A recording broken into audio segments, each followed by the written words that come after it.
안녕하세요. 건법부자의 조건입니다. 안녕하세요. 유상목 법무사입니다. 안녕하십니까? 네, 안녕하셨습니까? 일주일 만에 뵙나요? 네, 네. 일주일에 한 번씩 뵙죠 우리. 잘 지내셨어요? 잘 지냈습니다. 네. 네. 오늘 그 건법부자 우리 시청자분들이 궁금해하실 내용 중에 네.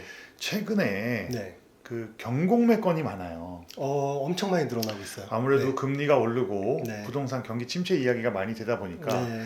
경매 시장이 굉장히 많이 물건들이 나오고 있다. 낙찰 가율, 그러니까 낙찰 받는 금액 가율이 굉장히 떨어지고 있다.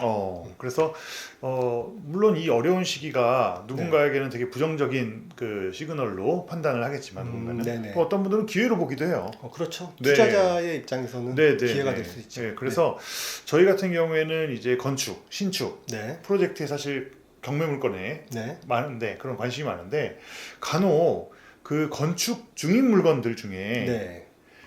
가격이 감정가에 비해서 굉장히 많이 떨어지고 있는 그렇죠. 그런 건들이 네. 있어요. 네네네. 네, 그래서 서울 지역에 네. 이 정도 프로젝트인데 야 이게 이렇게 가격이 낮다고? 이건 뭐 땅값도 안 되겠는데? 뭐 이런 느낌의. 네네. 근데 그런 물건들의 공통적인 특징 중에 하나가 네. 항상 유치권이 걸려 있어요. 그렇죠. 대부분 건축 중이니까. 유치권이 걸려 있죠. 네, 그래서 가격은 분명히 매력적인데 뭐 땅값도 네. 안 되는 그 네. 가격. 근데 네. 그 유치권 때문에 네. 겁나서 네. 들어가기가 힘들어요. 유치권이 보통 5억, 10억 막 이렇게 붙어 있으면 네. 일반 초보자는 이걸 네. 특수물건이라고 해서 네. 접근이 굉장히 어려운. 부담스러워요. 네. 일단 말 자체가 이렇게 있으면 네. 뭔가 복잡하고 네. 해결하기 힘들 것 같고 네. 그래서 야 이거 괜히 뭐 저같이 이렇게 건축을 하는 사람도 네. 야 이거 불편한데 들어가서 저 고생만 하지 그냥 아유 가격은 싸지만 넘겨야겠다 이런 경우가 있는데 근데 그렇게 생각하시니까 사실은 낙찰이 그렇겠죠. 다들 안 저같이 되는 생각하니까 맞아요. 거거든요. 예. 근데 이런 경우에 좀 해결의 방법이 있을까요? 우리 일반적으로 유치권이 네. 그 등기되지 않는 물건, 뭐 이거 좀 어려운 말이긴 한데, 네. 그러니까 공시가 잘 안 되는 이런 상황에서 그 낙찰인이 유치권의 채무를 인수해야 되는 경우가 있기 때문에 그렇죠. 그게 무서운 거예요. 그렇죠. 유치권 채무를 내가 그렇죠. 떠나야 되니까. 그래서 문제가 없을 거라고 생각하고 현장을 낙찰을 받았는데 실제로 이거를 현장을 인도받으려고 하니까 네. 유치권자가 유치권 금액 얼마야? 그거 다 줘. 라고 하고 인도를 거부하는 거죠. 그래서 이런 위험성이 있어서 이제 특수물건이 되는 거예요. 맞아요. 네. 네, 그런 부담이죠. 네. 네. 결국엔 근데 이 유치권이 항상 보호되느냐? 네. 그런 게 아니에요. 그래서 제가 오늘 말씀드리고 싶은 건 네. 유치권이 성립되는 경우보다 네, 네. 성립되지 않는 경우, 즉 깨지는 경우가 깨지는 경우. 훨씬 많다. 그럼 유치권이라는 어떤 강력한 그 권리가 네. 깨진다는 얘기는 일반 채권처럼 바뀐다? 그렇죠. 일반 채권이 되는데 그러니까 유치권이란 물건이 아니라 네. 일반 공사대금 채권처럼 되는 네, 거죠. 네, 네, 네. 그 채권자의 채무자는 누구예요? 그 채권자의 채무자. 네. 채무자는 건축주죠. 그렇죠. 네. 낙찰자가 아니잖아요. 낙찰자가 아니죠. 그렇죠. 네. 그 유치권이 깨지면 네.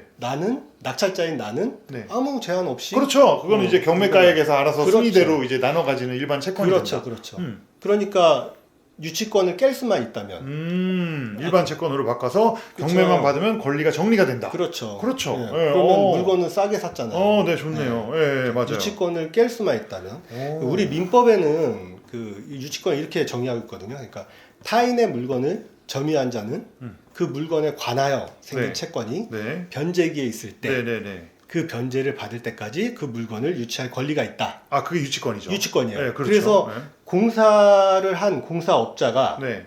그 물건 공사를 했잖아요. 그 네. 물건에 관해서 공사대금 채권이 생겼고 네. 그 물건에 관해서 대금을 못 받고 있는 상황이라면 네. 그 대금을 받을 때까지 이 네. 물건을 유치할 권리, 그렇죠. 내가 갖고 있을 권리가 있는 거예요. 그게 유치권이죠. 그게 유치권이에요. 네, 네, 네. 자, 근데 그러려면 제가 아까 그 법조문을 괜히 읽어드린 게 아니라 네. 이 법조문을 풀이하면 이제 유치권의 요건이라는 게 나오는 거예요. 그 법조문이었나요? 예. 법조문을 되게 자연스럽게 말씀하시네. 보고 했어요. 그래요? 살짝 네, 네. 컨닝했습니다. 네, 네, 네. 컨닝해도 되잖아요. 상관없어요. 그렇죠. 네. 네. 그래서 그 요건 몇 가지 정도를 알아보고 네. 공부하셔서 유치권을 깰 수만 있다면 음. 투자의 기회가 될 수 있다. 라는 거죠. 네.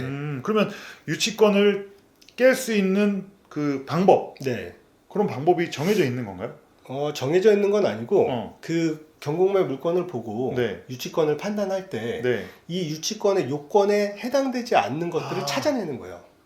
여러 가지 경우의 중에서 그렇죠. 유치권 성립이 안 되는 포인트를 찾아낸다라고 그렇죠. 봐야겠네. 그렇죠. 그래서 분석을 해서 이거는 깰 수 있다. 그렇죠. 이거는 유치권의 몇 번 요건의 탈락이야. 그렇기 때문에 유치권은 인정 안 돼.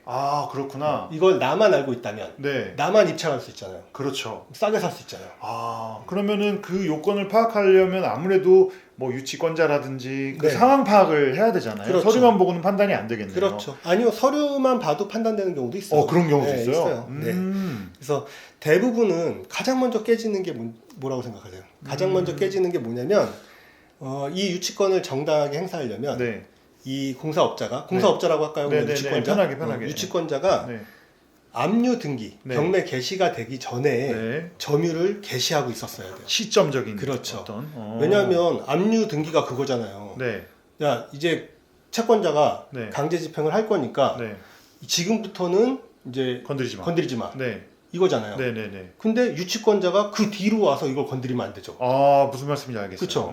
그러니까 그런 압류 이전에 이미 유치권이 존재하고 행사를 하고 있었어야만 되는 거예요. 그게 요건 중 하나라는 의미죠. 그렇죠. 요건 중 하나죠. 네. 근데 대부분 유치권 되는 문제를 현장을 보면 네. 점유하고 있는 자 없더라. 그렇구나. 그럼 그걸 어떻게 증명을 합니까? 언제 점유? 언제 딱 갔더니 점유 안 하고 있는 거 뭐 영상 촬영하는 거야? 보통 언제 어떻게? 점유해요? 언제 점유해? 낮에 점유. 보통은 네. 경매가 됐다. 네. 경매가 돼서 언제 낙찰이 될 것 같다. 그러면 그때 공사업자가 와서 점유를 시작해요. 돈 달라고. 근데 대부분 그 전에는 압류되기 전에는 점유하는 것도 비용이 들어가고 그렇죠. 노력이 누군가 거기 거예요. 지켜야 되잖아요. 그러니까요. 네. 근데 경매도 아직 안 들어갔어. 네. 근데 그 현장에 가서 혼자 공사업자가 밤낮 그럴 일은 없을 것 같은데. 그쵸. 네. 여기서 다 깨지는 거예요. 그래요. 그래서 실질적으로 이 경매 기입 등기 전에 점유를 안 했다. 이 점유의 개시가 압류 등기 이후에 점유를 시작했다. 이것만 내가 밝혀낼 수 있다면. 그게 노하우겠네. 노하우죠. 그렇구나. 그러면 제가 아까 좀 말씀을 드렸던 게 낮에 점유한다는 뜻이 뭐냐면 거기서 잠도 자야 되는 거예요, 정말? 그렇죠. 근데 이제 보통 거기서 잠까지는 안 자도 시건장치, 그러니까 잠금장치를 해놓고 아니면 잠금장치. 경비업체에다가 맡겨놓고 이 사람이 실질적으로 점유하고 있다라는 사실만 그래도 유치권 성립은 되는 유치권 건데. 성립은 되죠. 아무튼 그 시점에 그 어떤 그 압류라든지 그런 권리가 들어오기 전에부터 하지 않았으면 그 이후에 유치권은 안 되는 거다. 안 되는 거죠. 예를 들면 그런 게 있고. 그거는 이제 본인들이 찾으셔야 되겠죠. 그렇구나. 경매 개시 압류 이후에 점유 시작했다는 사실. 이런 것들은 찾아낼 수 있다면 이제 입찰해 볼 수 있는 거죠. 이런 거 말고도 또 유치권을 깰 수 있는 요건이 여러 가지가 있다는 거죠. 그렇죠. 또 여러 가지 많아요. 되게 많아요. 그렇구나. 이거는 제가 뭐 1시간 동안 강의해 달라고 그러면 강의할 수 있을 정도인데 그렇구나. 오늘은 이제 무슨 말씀인지 알겠어요. 그래서 그리고 이제 유치권이 깨질 수 있다. 또 깨지는 거 뭘까요? 점유 시점도 말씀하셨고 점유의 계속 점유도 말씀을 하신 것 같고 보통은 이제 이런 거 되게 많아요. 실제로 이 물건에 관하여 생긴 채권이어야 돼요. 근데 이 현장의 채권. 그렇죠. 이게 아닌 거 가지고 유치권이다라고 주장하는 사람들 많아요. 그렇구나. 예를 한번 들어보면 임차인이 자기가 장사하기 위해서 뭔가를 설치했어. 근데 이 임차인은 나중에 이제 나갈 때 원상복구하고 나가야 되는 사람이거든요. 그렇죠. 근데 거기에 들어가는 그 어떤 공사 비용이나 리모델링 비용 이런 것들을 받겠다고 유치권을 행사해요.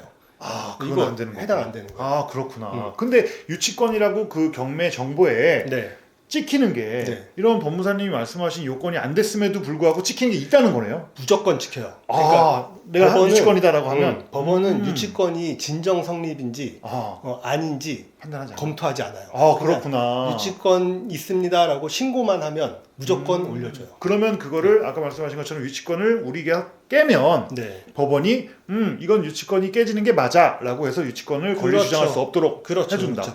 그러면 그게 일반 채권으로 변할 수 있고 그래서 적은 가격에 낙찰을 받게 되면 유치권이 아닌 일반 채권으로 다 정리가 되고 나한테 온전하게 소유권이 올 수 있다. 맞습니다. 뭐 갑자기 깨지는 것도 매력 있네. 또 몇 가지 더 말씀드려요. 이거 되게 재밌는 얘기예요. 그거는 그렇죠. 제가 볼 때 따로 시간을 정해서 말씀해야 될 것 같은데요. 아니, 그래요? 법무사님 네. 강의를 한번 하셔야 될 것 같아요. 그럴 수도 있어요. 네.